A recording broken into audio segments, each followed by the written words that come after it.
الحمد لله وكفى وسلام على عباده الذين اصطفى أما بعد فأعوذ بالله من الشيطان الرجيم بسم الله الرحمن الرحيم فاذكروني أذكركم واشكروا لي ولا تكفرون صدق الله المولانا العظيم وقال رسول الله صلى الله تعالى عليه وسلم إنما الأعمال بالنيات وقال رسول الله صلى الله تعالى عليه وسلم من أحب سنتي فقد أحبني ومن أحبني كان معي في الجنة أو كما قال عليه الصلاة والسلام محترم मुकर्रम আল্লাহ রাব্বুল ইজ্জতের দরবারে বহুত বড় ইহসান এবং মেহেরবানি যে আল্লাহ পাক রব্বুল আলামিন আমাকে এবং আপনাকে আমাদের সকলকে এই পৃথিবীর হাজার মানুষ থেকে যাচাই বাছাই করে আল্লাহর ঘর মসজিদে আসার বছর তৌফিক দান করেছেন। আমার ভাইয়েরা, এজন্য আমরা সকলেই হৃদয়ের অন্তরের অন্তঃস্থল থেকে ওই রবের শুকরিয়া আদায় করে বলে আলহামদুলিল্লাহ। মুহতারাম হাজিরিন, আমি আল্লাহ পাকের পবিত্র কালামে অংশ বিশেষ তেলাওয়াত করলাম এবং রাসূল পাক সাল্লাল্লাহু আলাইহি ওয়াসাল্লামের দুইখানা হাদিস শরীফ পাঠ করলাম। আল্লাহ পাক এই কোরআন শরীফ এবং হাদিস শরীফের পরিপূর্ণ নূর আমাদেরকে দান করেন। কোরআন পাক হাদিস পাকের নূরে আমাদের জীবনকে সুন্দর করার, আলোকিত করার তৌফিক দান করেন। আমার ভাইরা, হযরত আম্বিয়ায়ে কেরামগণ মাসুম ছিলেন, এদের কোনো গুনাহ ছিল না। নবুয়তের আগেও ছিল না, নবুয়তের পরেও ছিল না, এরা মাসুম ছিলেন। নবীগণ ব্যতীত এই পৃথিবীতে যত মানুষ আছে সকলের দ্বারা গুনাহ হয়ে যায়, ভুল হয়ে যায়। আর এই ভুল হয়ে যাওয়া, গুনাহ হয়ে যাওয়া এটাই স্বাভাবিক। আর মুসলমান তো বড় দুর্বল, এরা শয়তানের ধোঁকায় পড়ে গুনাহ করে ফেলে, নফসের কুমন্ত্রণায় পড়ে ভুল হয়ে যায়। রব্বুল আলামিন কোরআনে পাকের মধ্যে বলছিলেন যে বান্দা গুনাহ হয়ে যাওয়ার পরে যতবার তওবা করে আল্লাহ পাক ওই বান্দার উপরে ততবার রহমত নাযিল করেন। সুবহানাল্লাহ। বান্দা যতবার তওবা করে ততবার আল্লাহ পাকের রহমত বর্ষিত হয়। আহা, আল্লাহ পাকের রহমতের যেই সাগর, রহমতওয়ালা সাগর, নূরওয়ালা সাগর, মাগফিরাতের সাগর, এই সাগরের তো কোনো কুল নাই, কোনো কিনারা নাই। তাহলে বান্দা তারা কেন বসে আছে? জলদি জলদি তওবা করলেই তো হয়ে যায়। এক নাপাক ব্যক্তি ধরেন এই পুকুরের পাড়ে দাঁড়ায় বলতেছে যে আহা, হে নাপাক, হে পুকুর, আমি তো নাপাক হয়ে গেছি, আমি চাই না যে তুমি পুকুরের মধ্যে ডুব দিয়া তোমার মতো এই পবিত্র পুকুরকে নাপাক করে দিতে। নাপাক ব্যক্তি সাগরের পাড়ে দাঁড়ায় বলে যে আমি তো নাপাক হয়েছি, কিন্তু আমি চাই না এই সাগরের মধ্যে ডুব দিয়া তোমার মতো এই পবিত্র সাগরকে নাপাক বানায় দিতে, এটা আমি চাই না। আচ্ছা, সাগর তখন হেঁটে দিয়ে কি বলবে? যাহা বেকুব, তোমার মতো লক্ষ লক্ষ নাপাক যদি আমি সাগরের মধ্যে ডুব দেয়, আমি সাগরের জায়গায় ঠিকই থাকবো, বরং তোমার মতো লক্ষ লক্ষ নাপাককে ধুয়া মুছে সাফ করে দিতে পারবো। সুবহানাল্লাহ। এই সাগরের তো ক্ষমতা রব্বুল আলামিন দান করছে। সাগরের মধ্যে যদি লক্ষ কোটি নাপাক ব্যক্তিও ডুব দেয়, এই লক্ষ কোটি নাপাক ব্যক্তি সাফ হয়ে যাবে, কিন্তু সাগরের জায়গায় ঠিকই থাকবে, সাগর কখনো নাপাক হবে না। রব্বুল আলামিন বলেন, তোমরা গুনাহ করতে করতে অন্তরটাকে নাপাক বানায় ফেলাইছো। আরে শোনো, তোমার মতো লক্ষ কোটি নাপাক যদি আমি আল্লাহর মাগফিরাতের সাগরের মধ্যে ডুব দেয়, আমি আল্লাহর মাগফিরাতের সাগরের মধ্যে ডুব দেয়, তোমাদের সমস্ত গুনাহ তো মাফ হবে, তোমাদের হৃদয় তো পাক পরিচ্ছন্ন হবে, বরং আমি আল্লাহর এক বিন্দু পরিমাণ ক্ষতি হবে না। সুবহানাল্লাহ, এক বিন্দু পরিমাণ ক্ষতি হবে না। তাহলে বসে আছো কেন? জলদি জলদি তওবা করো, মাফ চাও, আল্লাহ পাক মাফ করেই দিবেন। রব্বুল আলামিন কোরআনে কারীমে ইরশাদ করেন, তুবু ইলাল্লাহি জামিআ, তুবু ইলাল্লাহি জামিআ। আমার বান্দা, এখনো পর্যন্ত বসে আছো, নিরাশ হওয়ার কোনোই কারণ নাই, কোনো সুযোগ নাই, অবকাশ হওয়ার কোনো সুযোগ নাই। জলদি জলদি তওবা করো, আমি আল্লাহ তোমাদেরকে মাফ করেই দিব। নিরাশ হওয়ার কোনোই কারণ নাই। অন্যত্র বলেছেন, কুল ইয়া ইবাদিয়াল্লাযীনা আসরাফু আলা আনফুসিহিম লা তাকনাতু মির রাহমাতিল্লাহ, লা তাকনাতু মির রাহমাতিল্লাহি ইন্নাল্লাহা ইয়াগফিরুয যুনুবা জামিআ। হে নবী, আমার এই ঘোষণাকে শুনিয়ে দিন যে, হে আমার চরম হতে চরম পাপী বান্দারা, হে আমার চরম হতে চরম পাপী বান্দারা, কয়টা গুনাহ করছো বলো? 10টা গুনাহ করছো? 10,000 গুনাহ করছো? 10 লক্ষ কোটি গুনাহ করছো? কোটি কোটি গুনাহ করছো? আমার বান্দা বলো তো, তোমার আল্লাহর মাগফিরাত কি 10,000, 10 লক্ষ কোটি? তখন বান্দারা কি বলে, দিন আল্লাহ, আপনার মাগফিরাতের তো কোনো ভুল নাই, কোনো কিনারা নাই। রব্বুল আলামিন বলেন, তাহলে বসে আছো কেন? জলদি জলদি তওবা করো, মাফ চাও, আজকেই তওবা করো, আমি তোমাদের সব গুনাহ মাফ করে দিব। সুবহানাল্লাহ। এরপরে বান্দা যখন তওবা করে, দ্বিতীয়বার তওবা করার পরে যদি গুনাহ হয়ে যায়, তখন হয়তো বান্দা এরকম ভাবে, আমি তো তওবা করছিলাম যে আল্লাহ আর জীবনে গুনাহ করবো না, কোনো দিন এই চোখ দ্বারা ভিন নারীর দিকে তাকাবো না, এই জবান দ্বারা গীবত করবো না, কাউকে গালি দিব না। আমি যে তওবা করছি, আল্লাহ আমি তো আবার হোঁচট খাইছি, আবার ভুল হয়ে গেছে, এখন কি করব? রব বলেন, আবার তওবা করো। সুবহানাল্লাহ। আবার ভুল হয়ে গেছে, এইবার বান্দা বলে, আল্লাহ আমার বারবার তওবা করতে লজ্জা লাগে, তওবা ভঙ্গ হয়ে যায়, ভেঙে যায়। একবার তওবা করলাম আবার গুনাহ হয়ে যায়, আবার তওবা করলাম আবার গুনাহ হয়ে যায়, এতবার তওবা করতে লজ্জা লাগে। আল্লাহ এইবার কি আপনি ক্ষমা করবেন? আল্লাহ পাক যে ক্ষমা করবেন না, বিষয়টা এমন না। ছোট্ট বাবু, এই ছোট্ট বাবু দুনিয়ায় আসার আগে তার মায়েরা কি করে? কাঁথা ছিলায় না? খালারা কাঁথা গিফট করে, কুকুরা কাঁথা দেয়। কি জন্য দেয়? এগুলো চোখের মধ্যে সাজা রাখার জন্য না। সে জানে যে যেই মেহমান আসতেছে দুনিয়ায়, সে আসার পরে কাঁথার মধ্যে পেশাব করবে, পায়খানা করবে। ও সন্তান যখন পৃথিবীতে আসার পরে কাঁথার মধ্যে পেশাব করে, পায়খানা করে, তখন মা কি করেন? এগুলো ধুয়া মুছা সাফ করে দেয়। এরপরে ওই বাবুকে পাউডার লাগায় দেয়, খুশবু লাগায় দেয়।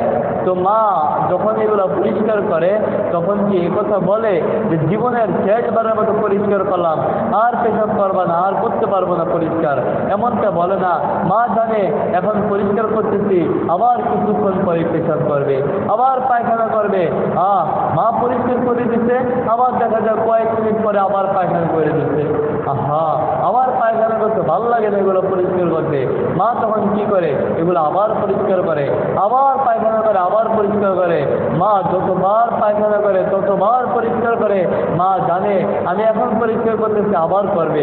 রব্বুল আলামিন বলেন, আমার বান্দা তোমরা যখন তওবা করো, আমি রব অবগত আছি, আমি আল্লাহ জানি যে তোমরা আবার গুনাহ করবা, আবার হোঁচট খাইবা, আবার অ্যাক্সিডেন্ট হয়ে যাবে। যতবার অ্যাক্সিডেন্ট হবে, যতবার ভুল হবে, ততবার তওবা করবা। সুবহানাল্লাহ। ততবার মাফ চাইবা, ততবার তওবা করবা, আমি আল্লাহ তোমাদেরকে মাফ করেই দিব। সুবহানাল্লাহ। রব্বুল আলামিন বলেন, নিরাশ হওয়ার কোনোই কারণ নাই, কোনোই সুযোগ নাই। তো বারবার তওবা করবা, আমি তোমাদেরকে বারবার মাফ করে দিব। এজন্য আমার ভাইয়েরা, ভুল হয়ে গেছে, গুনাহ হয়ে গেছে, আল্লাহর কাছে তওবা করা, মাফ চাওয়া, যাতে আল্লাহ পাক রব্বুল ইজ্জত আমাদেরকে মাফ করেই দিবে ইনশাআল্লাহ তাআলা। আল্লাহ পাক আমাদেরকে মাফ করেই দিবে। নিরাশ হওয়ার কোনোই কারণ নাই। জিন্দেগির বিকাল হয়ে গেছে, জিন্দিগির বিকাল হয়ে গেছে, একটু ফিকির তো করেন, একটু খেয়াল তো করেন যে এই দাড়ির মধ্যে এক সময় দাড়ি ছিল না, এখন দাড়ি হয়ে গেছে। এক সময় দাড়িগুলো কালো ছিল, এখন সাদা রং এসে পড়ছে।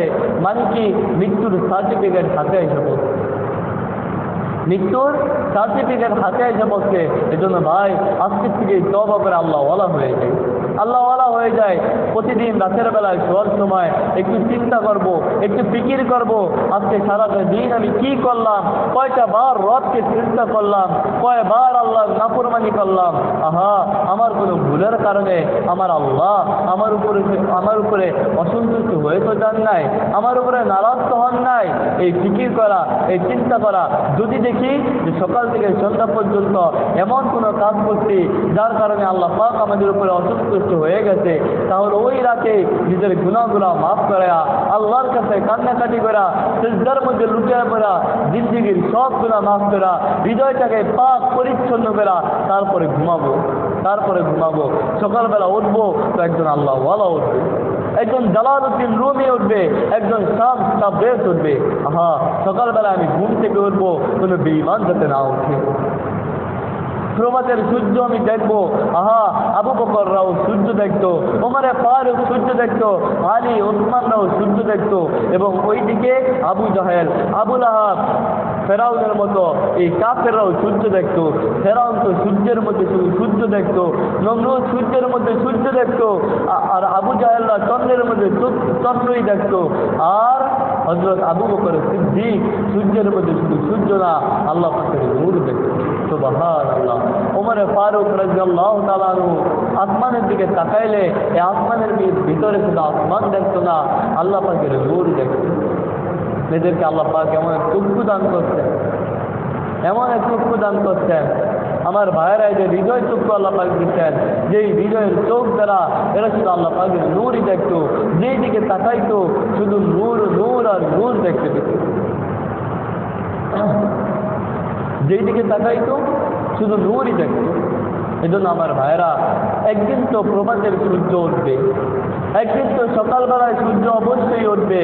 হয়তো সেদিন আমি আর আপনি থাকবো না, হয়তো সেদিন আমি আর আপনি থাকবো না।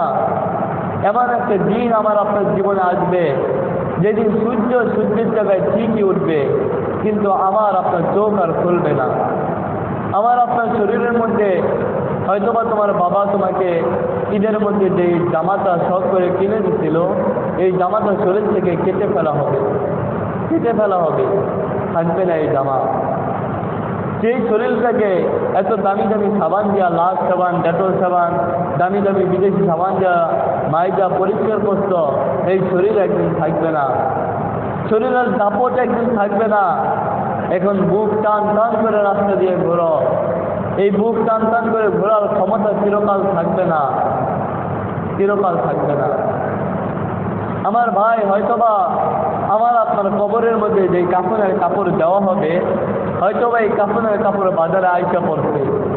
আমার আপনার কবরের মধ্যে যে বাঁশ দেওয়া হবে, হয়তোবা সেই বাঁশ ধরে রেডি হয়ে গেছে। আমার আপনার কবরের মধ্যে যে কলা পাতা দিবে, হয়তোবা এই কলা পাতা কলা গাছে রেডি হয়ে গেছে। মসজিদের খাট মসজিদে রেডি আছে, মসজিদের খাট মসজিদে রেডি আছে। ইমাম সাহেব জানাজা দেওয়ার জন্য রেডি আছে।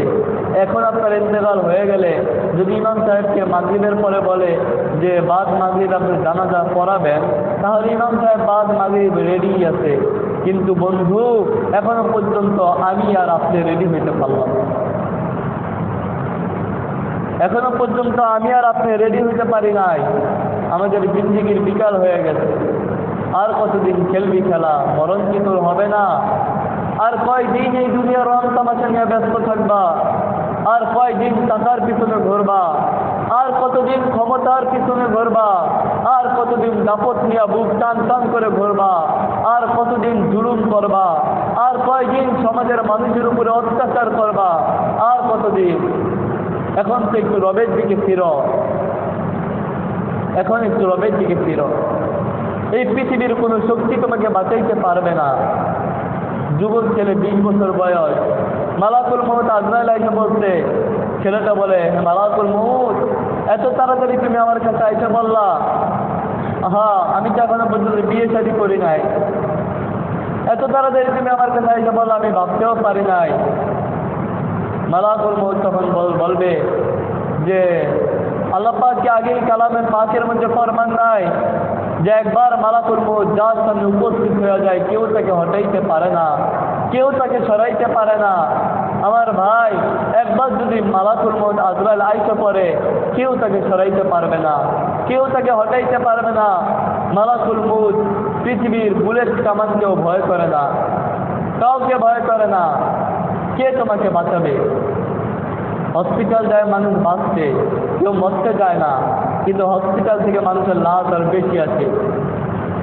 গেছিল বাঁচতে, মরল কি জন্য? হাসপাতালও মালাকুল মউত আজরাইল যাইতে পারে, হাসপাতাল ওয়ালারাও কাউকে বাঁচাইতে পারে না।